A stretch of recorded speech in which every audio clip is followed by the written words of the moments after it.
बारिश का मौसम हो और हल्की ठंडी हवा चले और साथ हो गरम गरम क्रिस्पी पकोड़े, तो मज़ा ही अलग हो जाता है। आज आपके साथ शेयर कर रही हूँ मानसून स्पेशल क्रिस्पी आलू प्याज पकोड़े की ऐसी रेसिपी जो हर बाइट में देगी परफेक्ट क्रिस्प और चटपटा मज़ा। इस रेसिपी में मैं यूज़ करूँगी कुछ सिंपल और आसान इंग्रेडिएंट्स कि जिसके साथ इन पकोड़ों का मज़ा दो गुना हो जाएगा।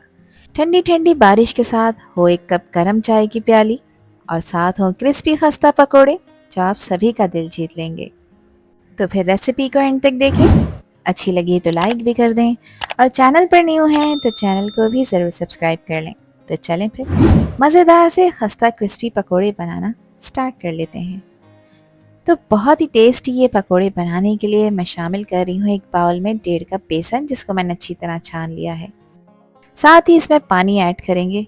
अच्छा, पानी एकदम सारा नहीं डालना, थोड़ा थोड़ा सा करके ऐड करना है क्योंकि बेसन को एक परफेक्ट कंसिस्टेंसी के साथ तैयार करना है।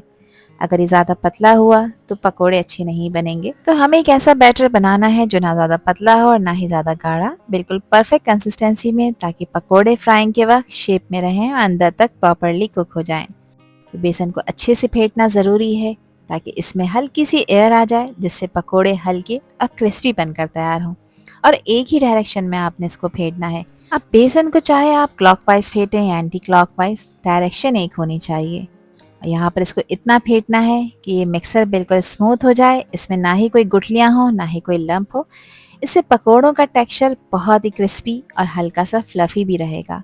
तो बेसन को फेंटते वक्त हल्का हल्का सा पानी ऐड करते जाएं और कंटिन्यूसली इसको मिक्स करते जाएं ताकि इसमें एयर आ जाए और जब ये फ्राई हो तो पकोड़े अंदर से नरम और बाहर से क्रिस्पी बनकर तैयार हो।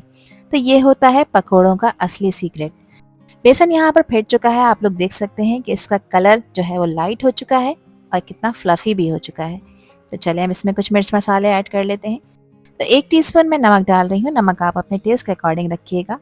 1 टेबल स्पून मैंने इसमें धनिया ऐड किया है जिसको मैंने मोटा मोटा कूट लिया है, हामनदस्ते में कुटा हुआ धनिया इसमें ऐड करना है।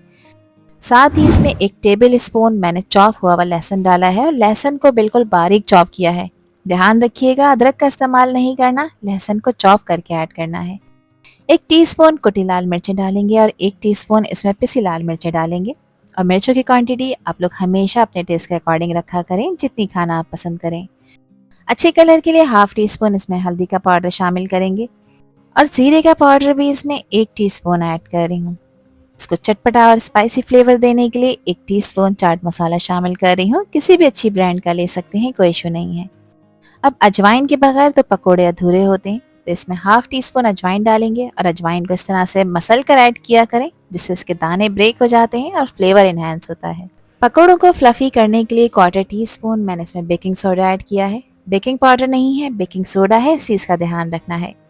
एक मीडियम साइज की प्याज को ऑमलेट कट से थोड़ा सा मोटा कट करके इसमें ऐड कर दिया है। साथ ही इसमें 1.5 कप आलू शामिल करेंगे और आलू को भी मैंने चॉप कर लिया है, यानी बारीक काट लिया है। हरी मिर्चें हैं 3 से 4, इसको बारीक चॉप करके इसमें ऐड करा है। मिर्चों की क्वांटिटी आप अपने टेस्ट के अकॉर्डिंग रखिएगा। अब पकोड़ों को एक्स्ट्रा क्रिस्पी टेक्सचर देने के लिए 4 टेबल स्पून मैं चावल का आटा शामिल कर रही हूँ, ज़रूर ऐड करिएगा, इससे बहुत ही क्रिस्पी पकोड़े तैयार होंगे।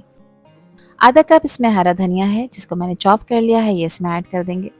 अब इन तमाम चीज़ों को अच्छी तरह से मिक्स कर लेंगे ताकि जो भी मसाले डाले हैं, जो सब्जियां डाली हैं, ये सब आपस में वेल कंबाइन हो जाएं। अच्छा, जब मैं इसकी मिक्सिंग कर रही थी तो मुझे ऐसा लग रहा था कि ये बैटर अभी भी थिक है, तो यहाँ पर इसी कंसिस्टेंसी को बेहतर करने के लिए मैं थोड़ा सा पानी डालूंगी, तकरीबन 2 टेबल स्पून के बराबर। अगेन इसको मिक्स करेंगे। बस एक चीज़ का ध्यान रखना है कि बैटर देखें थोड़ा थिक हो जाए तो कोई हर्ज नहीं है, इसमें आप पानी ऐड कर सकते हैं, लेकिन पतला नहीं होना चाहिए। पतला होगा तो पकोड़े अच्छे बनकर तैयार नहीं होंगे। अच्छी तरह से मैंने इसकी मिक्सिंग कर ली है, पकोड़ों का बैटर रेडी हो चुका है। अब इसको 10 मिनट का रेस्ट देंगे। रेस्ट देना इसलिए ज़रूरी है क्योंकि इसमें बेकिंग सोडा ऐड किया है, वो एक्टिव हो जाएगा जिससे पकोड़े बहुत ही फ्लफी बनकर तैयार होंगे। और देखें इसी तरह की थिक कंसिस्टेंसी होनी चाहिए। अब इसे कवर करेंगे और कवर करके 10 मिनट का रेस्ट देंगे किचन काउंटर टॉप पर ही। अब पकोड़ों को फ्राई करने के लिए एक पैन में मैंने ऑयल गर्म होने रख दिया है। ऑयल का टेम्परेचर मीडियम गर्म होना चाहिए, बहुत ज़्यादा तेज़ गर्म ऑयल में आपने पकोड़ों को हरगिज़ ऐड नहीं करना। बहुत तेज़ ऑयल में अगर आप पकोड़े डालते हैं तो उससे ये होता है कि पकोड़े ऊपर से जल्दी से फ्राई हो जाते हैं, कलर ले लेते हैं और अंदर से कच्चे रह जाते हैं। तो इस गलती को नहीं करना। अब इन पकोड़ों के बैटर को मैं हाथ से ही इसमें डाल रही हूँ ताकि प्रॉपर शेप आए। आप लोग स्पून का यूज़ भी कर सकते हैं। और देखें जैसे ये तेल में जाता है एक हल्की सी आवाज़ आती है, साथ ही क्रिस्पी लेयर भी बनना शुरू हो जाती है। 1 से 2 मिनट में ही ये पकोड़े ऑयल की सरफेस पे इस तरह से फ्लोट करना शुरू कर देते हैं, यानी लाइट हो जाते हैं, जो इस बात की निशानी है कि ये प्रॉपर फ्राई हो रहे हैं।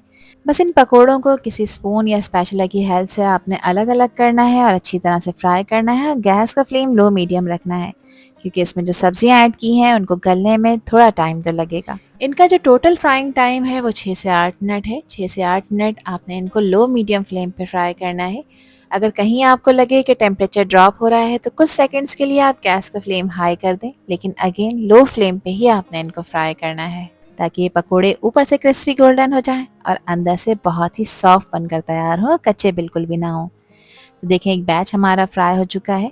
बस इसको निकालना है और निकाल कर किसी स्ट्रेनर में रखना है या किसी भी पेपर टॉवल पर, ताकि पेपर टॉवल इसका एक्सेस ऑयल एब्जॉर्ब कर ले।